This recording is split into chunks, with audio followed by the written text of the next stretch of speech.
नमस्कार दोस्तों, मैं अर्जुन आपका स्वागत करता हूँ स्टे बाय अर्जुन के यूट्यूब चैनल में। तो दोस्तों आज की हमारी क्लास है राष्ट्रपति के बारे में। जो है दोस्तों आज की हमारी दूसरी क्लास है। तो दोस्तों वीडियो को अंत तक जरूर देखना ताकि सभी क्वेश्चन जो है आपको आसानी से याद हो जाएं। साथ ही दोस्तों अगर आप हमारे चैनल पर पहली बार आएँ तो हमारे चैनल को भी सब्सक्राइब कर लीजिएगा, साथ ही बेल आइकन को प्रेस कर लीजिएगा ताकि हमारे आने वाले वीडियो का नोटिफिकेशन जो है आप तक पहुँचता रहे। चलिए दोस्तों वीडियो को स्टार्ट करते हैं। यानी आज की क्लास में हम जानेंगे राष्ट्रपति के बारे में और आज की हमारी दूसरी क्लास है। तो दोस्तों यहाँ पे हेडिंग डालेंगे राष्ट्रपति।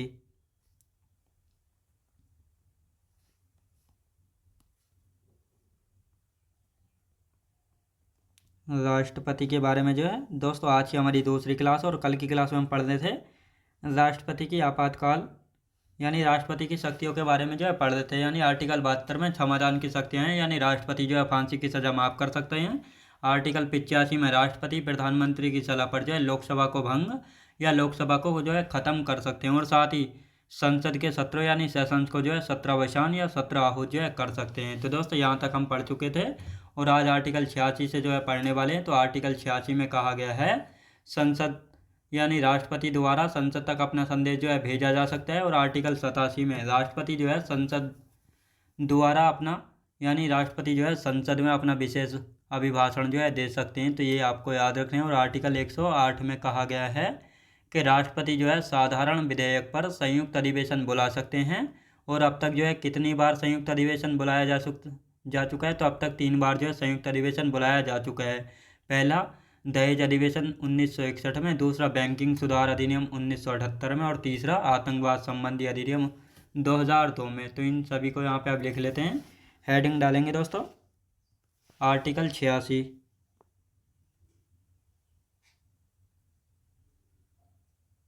अनुच्छेद 86। अनुच्छेद 86 की यदि बात करते हैं तो अनुच्छेद 86 इसमें संसद तक यानी राष्ट्रपति द्वारा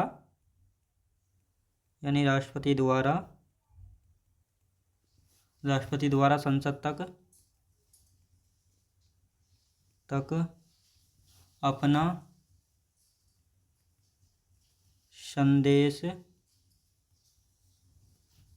भेजा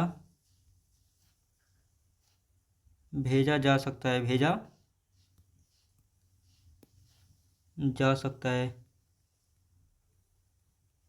तो ये आपको याद रखना है। दोस्तों यहाँ पे हम बात करते हैं आर्टिकल 87 यानी अनुच्छेद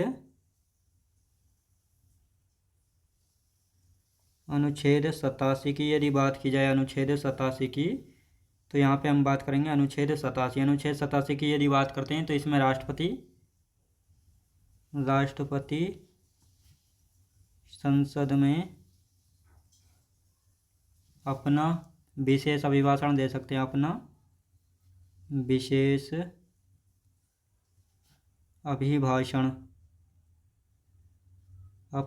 अभिभाषण दे सकते हैं। तो ये आपको याद रखना है। अब दोस्तों यहाँ पे हम हेडिंग डालेंगे आर्टिकल 108।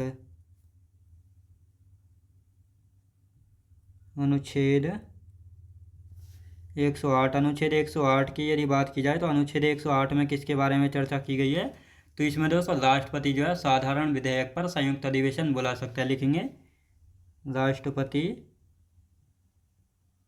साधारण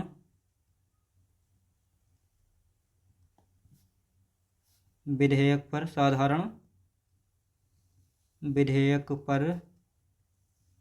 संयुक्त अधिवेशन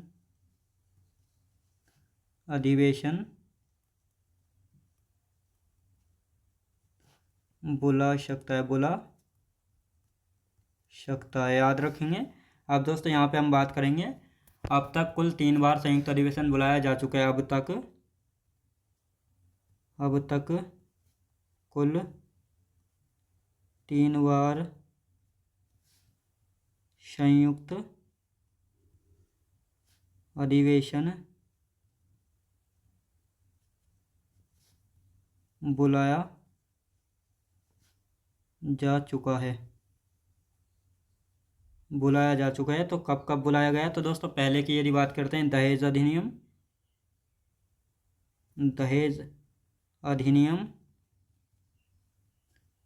1961 में बुलाया गया था। और यदि बात करते हैं दूसरा कब, बैंकिंग सुधार अधिनियम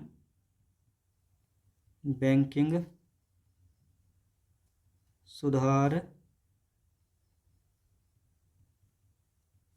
अधिनियम 1978 में बुलाया गया था। अब दोस्तों यदि तीसरे की बात की जाए तो आतंकवाद संबंधी अधिनियम 2002 में, आतंकवाद संबंधी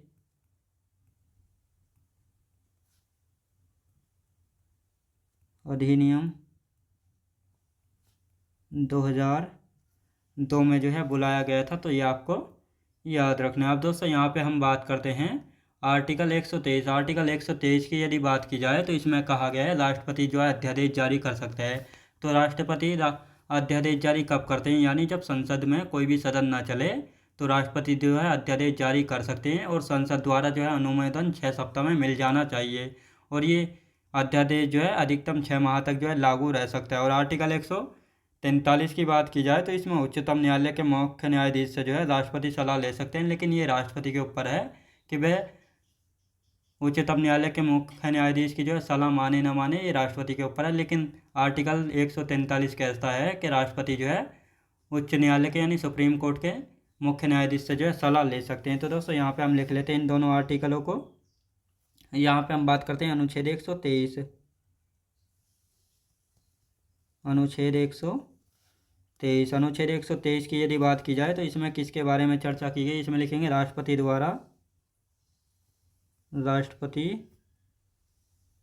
द्वारा अध्यादेश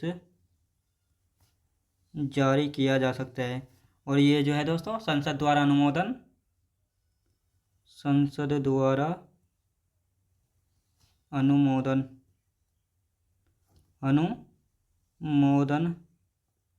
6 सप्ताह में मिल जाना चाहिए। 6 सप्ताह में मिल जाना चाहिए। अनुमोदन का मतलब होता है दोस्तों यानी अप्रूवल। अब दोस्तों यहाँ पे बात करते हैं ये अध्यादेश कब जारी होता है, जब संसद में कोई सदन न चले,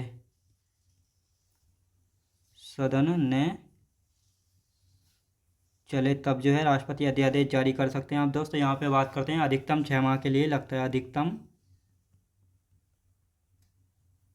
6 माह तक लागू रह सकता है, ये आपको याद रखना है। अब दोस्तों यहाँ पे हेडिंग डालेंगे आर्टिकल 143।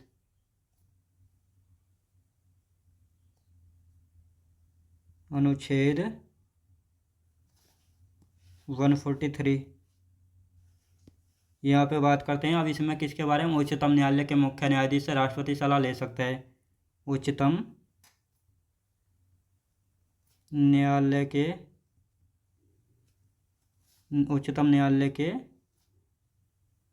मुख्य न्यायाधीश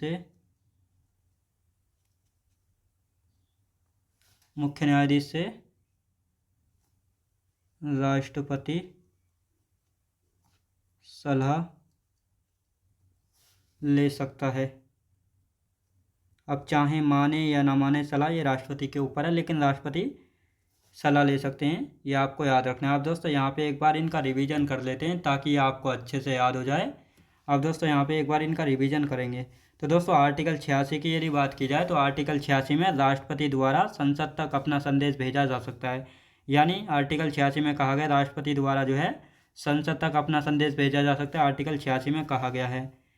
अब दोस्तों आर्टिकल 87 में यानी राष्ट्रपति संसद में अपना अभिभाषण यानी अपना विशेष अभिभाषण दे सकते हैं। तो राष्ट्रपति जो है अपना विशेष अभिभाषण संसद में दे सकते हैं, ये किस आर्टिकल में, आर्टिकल 87 में। आर्टिकल 108 की बात की जाए तो इसमें राष्ट्रपति जो है साधारण विधेयक पर संयुक्त अधिवेशन बुला सकते हैं, और अब तक जो है 3 बार संयुक्त अधिवेशन जो है बुलाया जा चुका है। किन किन मामलों में, तो पहला दहेज अधिनियम 1961 में बुलाया गया था, दूसरा बैंकिंग सुधार अधिनियम 1978 में, तीसरा आतंकवाद संबंधी अधिनियम 2002 में। तो अब तक जो है 3 बार संयुक्त अधिवेशन जो है बुलाया जा चुका है, और इसके बारे में अनुच्छेद 108 में बात की गई है। अब दोस्तों यहाँ पे हम बात करेंगे अनुच्छेद 143 की यदि बात की जाए तो इसमें जो है राष्ट्रपति अध्यादेश जारी कर सकता है। अब जो है राष्ट्रपति अध्यादेश जारी कर सकता है किस मामले में, जब संसद में कोई सदन न चले, तब जो है आर्टिकल 123 के तहत राष्ट्रपति अध्यादेश जारी कर सकता है, और ये अध्यादेश जो है अधिकतम 6 माह तक लागू रह सकता है, और संसद द्वारा अनुमोदन यानी अप्रूवल 6 सप्ताह में मिल जाना चाहिए। तो ये आपको याद रखना है। आर्टिकल 143 की बात की जाए तो इसमें उच्चतम न्यायालय के मुख्य न्यायाधीश से राष्ट्रपति सलाह ले सकता है। अब राष्ट्रपति सलाह माने या न माने ये राष्ट्रपति के ऊपर है, लेकिन आर्टिकल 143 में कहा गया है कि राष्ट्रपति जो है उच्चतम न्यायालय के न्यायाधीश से यानी मुख्य न्यायाधीश से सलाह ले सकते हैं। अब दोस्तों यहाँ पे हम बात करेंगे यानी राष्ट्रपति की आपातकालीन शक्तियाँ भी हम तो इन सभी के बारे में जानेंगे। तो दोस्तों यहाँ पे हेडिंग डाल लेते हैं राष्ट्रपति की आपातकालीन शक्तियाँ। राष्ट्रपति की आपातकालीन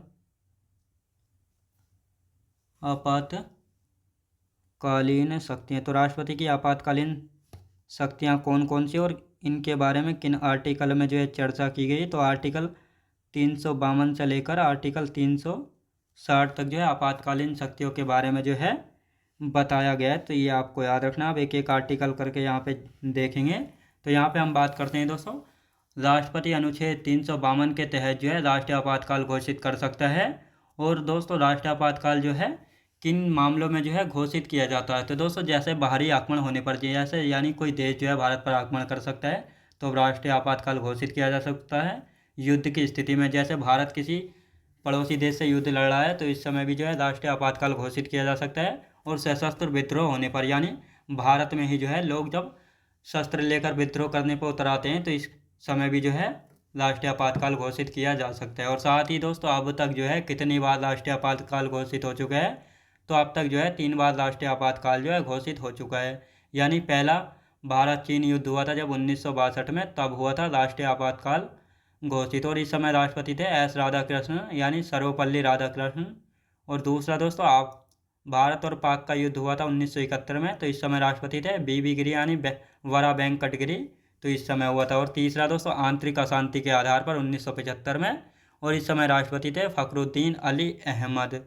और साथ ही दोस्तों 44वां संविधान संशोधन 1978 द्वारा आंतरिक अशांति शब्द को हटाकर जो है सशस्त्र विद्रोह शब्द जोड़ दिया गया था। और यहाँ पे कहा गया है कि राष्ट्रीय आपातकाल के समय जो है अनुच्छेद 358 के तहत अनुच्छेद 19 को जो है समाप्त कर दिया जाएगा। और साथ ही राष्ट्रीय आपातकाल एक बार में केवल 6 माह तक जो है लागू किया जा सकता है और उसके बाद जो है 6 माह करके आगे बढ़ाया जा सकता है। और साथ ही राष्ट्रपति द्वारा राष्ट्रीय आपातकाल को संसद द्वारा 1 माह या 30 दिन में जो है अनुमोदन या अप्रूवल जो है मिल जाना चाहिए।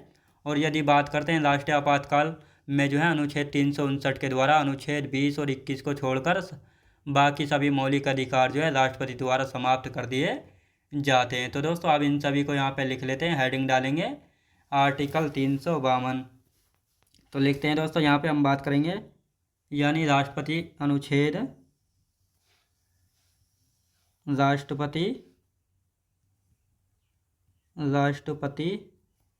अनुच्छेद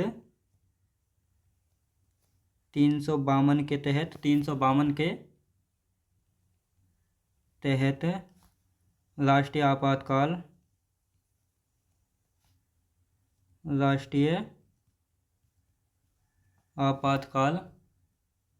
घोषित कर सकते हैं। तो ये आपको याद रखना है। अब दोस्तों किन किन मामलों में, जैसे बाह्य आक्रमण होने पर,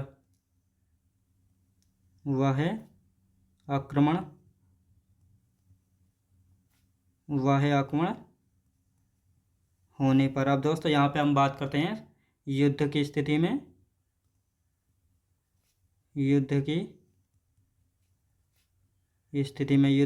में और यदि बात करते हैं दोस्तों सशस्त्र विद्रोह होने पर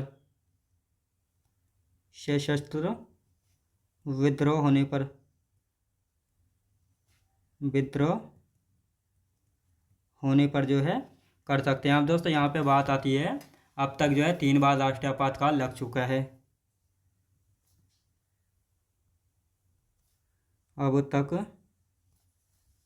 3 बार राष्ट्रीय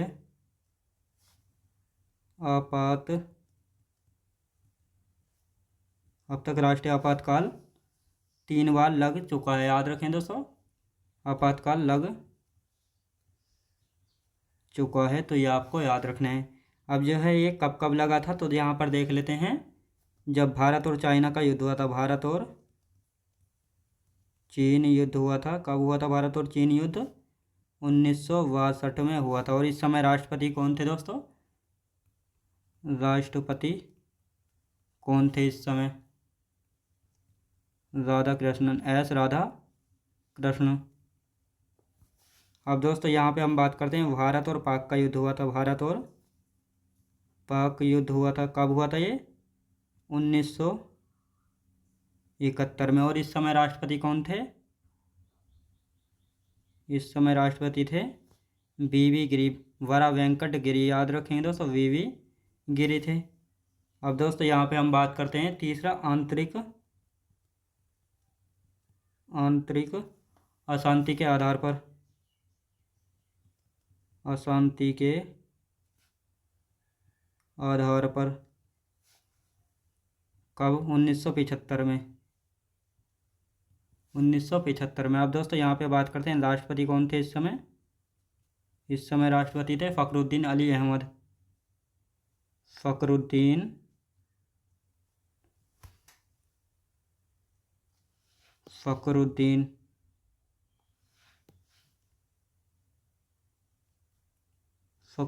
अली अहमद थे, तो ये आपको याद रखना है। अब दोस्तों यहाँ पे हम बात करते हैं यानी 44वां संविधान संशोधन 1978 द्वारा जो है आंतरिक अशांति शब्द को हटाकर जो है सशस्त्र विद्रोह शब्द जोड़ा गया था। तो लिखेंगे इसको 44वां संविधान संशोधन अधिनियम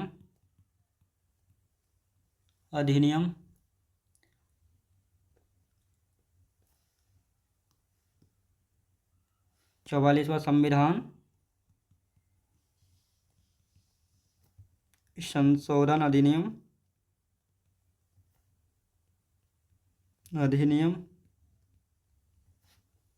1978 द्वारा आंतरिक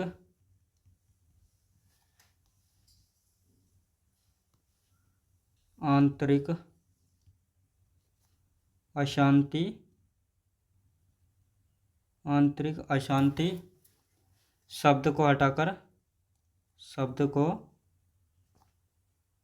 हटाकर क्या जोड़ा गया था? सशस्त्र विद्रोह शब्द जोड़ा गया था। याद रखें दोस्तों, सशस्त्र शब्द जो है जोड़ा गया था। अब दोस्तों यहाँ पे बात करते हैं यानी इसके बाद राष्ट्रीय आपातकाल के समय, राष्ट्रीय आपातकाल के समय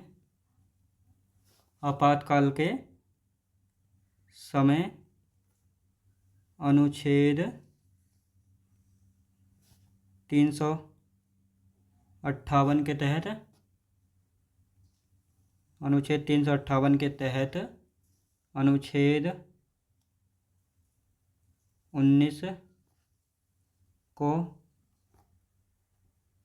समाप्त कर दिया जाता है, समाप्त कर दिया जाता है। तो ये आपको याद रखना है। अब दोस्तों यहाँ पे हम बात करते हैं राष्ट्रीय आपातकाल एक बार में केवल 6 माह तक लागू किया जा सकता है। राष्ट्रीय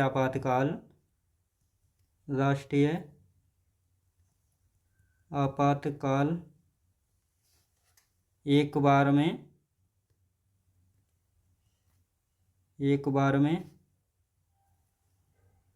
केवल 6 माह के लिए लागू किया जा सकता है, केवल 6 माह तक लागू किया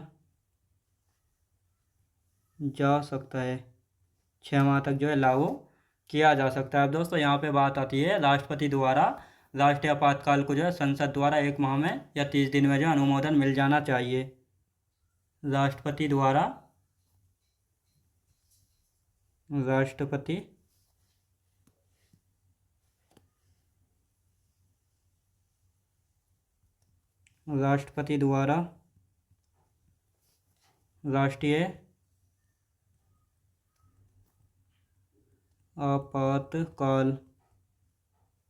राष्ट्रीय आपातकाल को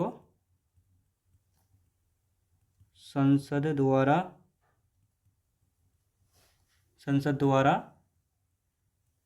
1 माह में या 30 दिन में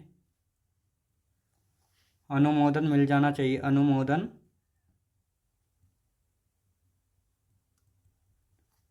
मिल जाना, अनुमोदन जो है मिल जाना चाहिए। तो ये आपको याद रखना है। दोस्तों यहाँ पे हम बात करते हैं राष्ट्रीय आपातकाल में अनुच्छेद 359 के द्वारा अनुच्छेद 20 एवं 21 को छोड़कर बाकी सभी मौलिक अधिकार जो है राष्ट्रपति द्वारा समाप्त कर दिए जाते हैं। लिखेंगे राष्ट्रपति यानी राष्ट्रीय आपातकाल में राष्ट्रीय आपातकाल में अनुच्छेद 359 के द्वारा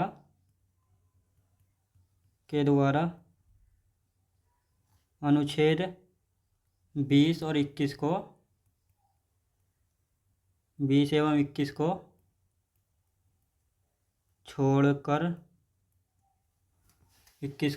बाकी सभी मौलिक अधिकार राष्ट्रपति द्वारा समाप्त कर दिए जाते हैं। राष्ट्रपति द्वारा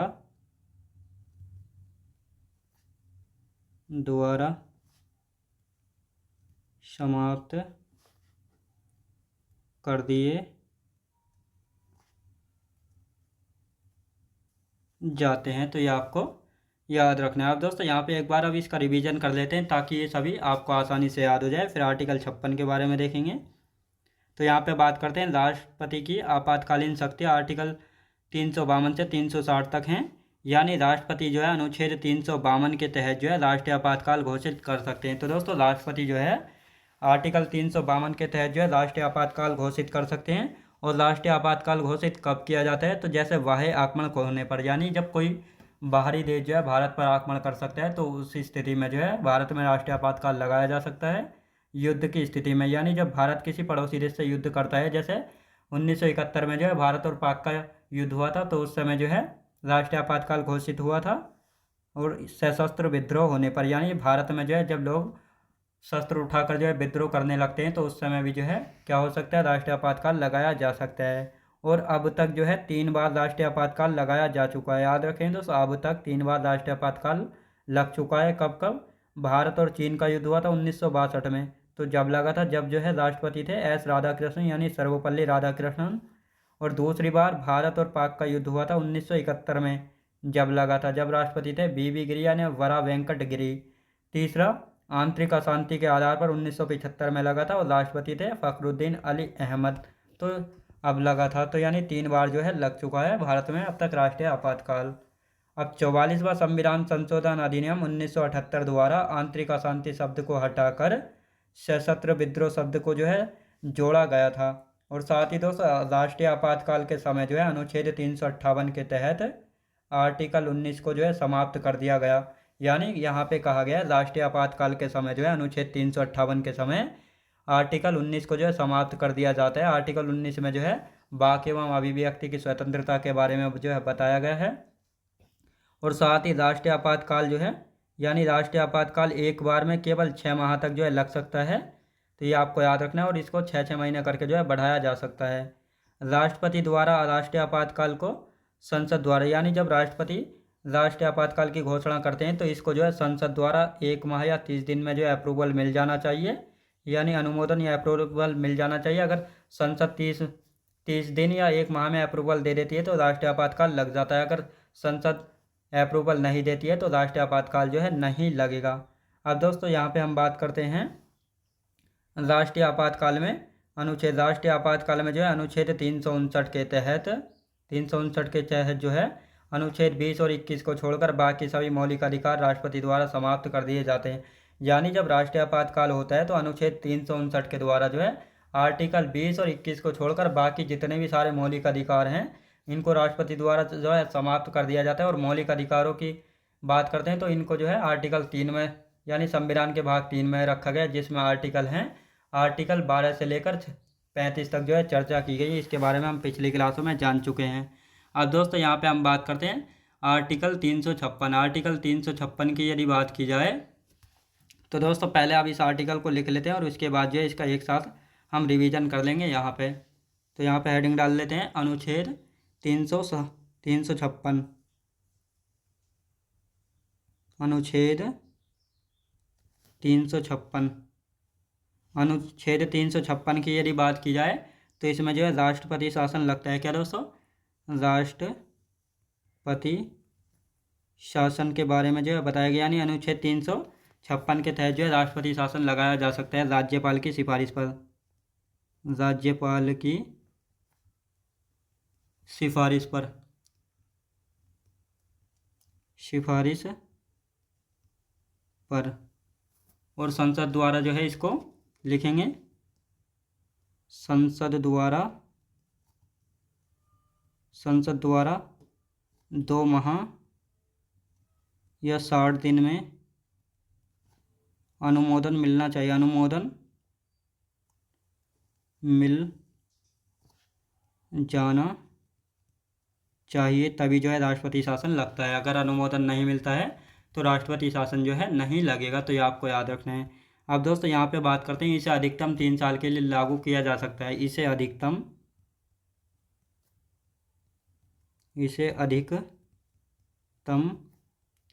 3 साल के लिए लागू किया जा सकता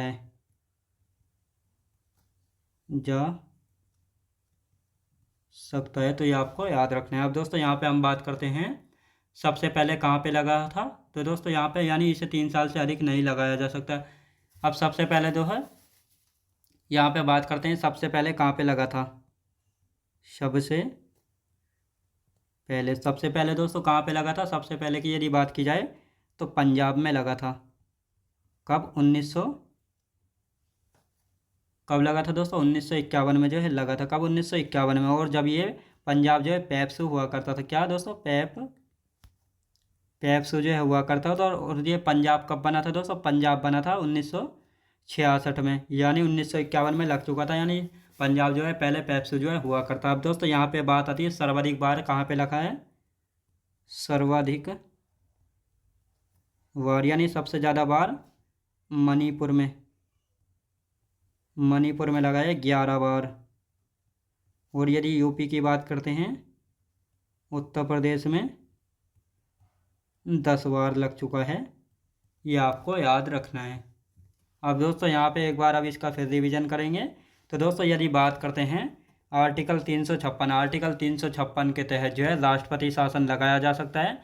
अब राष्ट्रपति शासन किस मामले में लगाया जाता है? तो यहाँ पे हम बात करते हैं जब कोई भी राज्य सरकार जो है संविधान के खिलाफ या संविधान का उल्लंघन करके जो है शासन करती है, तो वहाँ पर जो है क्या होता है, तो वहाँ का राज्यपाल जो है राष्ट्रपति से सिफारिश कर सकता है कि राष्ट्रपति से जो है सिफारिश कर सकता है राष्ट्रपति शासन लगाने के लिए। और यह है जब राष्ट्रपति शासन की घोषणा की जाती है तो संसद द्वारा जो है इसको 2 माह या 60 दिन के अंदर जो है अनुमोदन मिल जाना चाहिए।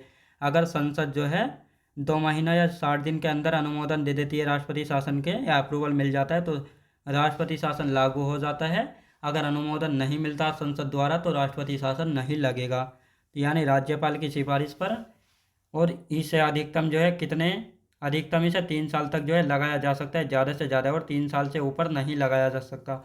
और एक बार में केवल 6 महीने तक लगाया जाता है और उसके बाद 6 महीना करके इसे बढ़ाया जा सकता है। सबसे पहले लगा था पंजाब में। कहाँ पे दोस्तों? पंजाब में। और पंजाब जो है यानी 1951 में लगा था। और पंजाब इस समय पेप्सू हुआ करता था। क्या दोस्तों? पेप्सू जो है हुआ करता था। और तो पंजाब कब बना था? 1966 में बना था पंजाब। सबसे ज़्यादा यानी सर्वाधिक बार कहाँ पे राष्ट्रपति शासन लगा है? मणिपुर में 11 बार, फिर उत्तर प्रदेश में 10 बार। तो ये आपको याद रखना है। तो दोस्तों आज की क्लास जो हमारी यहीं तक रहेगी और इसके आप 2-4 फैक्ट रह गए हैं, इनको हम कल की क्लास में कंप्लीट कर लेंगे और उसके बाद जो हम उपराष्ट्रपति के बारे में पढ़ेंगे। तो दोस्तों मैं उम्मीद करता हूँ आपको वीडियो क्वालिटी, कंटेंट वगैरह सभी कुछ आपको पसंद आया होगा। पसंद आया तो लाइक से और सब्सक्राइब करना बिल्कुल भी ना भूलें। साथ ही दोस्तों अगर आप हमारे चैनल पर पहली बार आएँ तो हमारे चैनल को भी सब्सक्राइब कर लीजिएगा, साथ ही बेल आइकन को प्रेस कर लीजिएगा ताकि हमारे आने वाले वीडियो का नोटिफिकेशन जो है आप तक पहुँचता रहे। चलिए दोस्तों मिलते हैं नेक्स्ट वीडियोज़ में।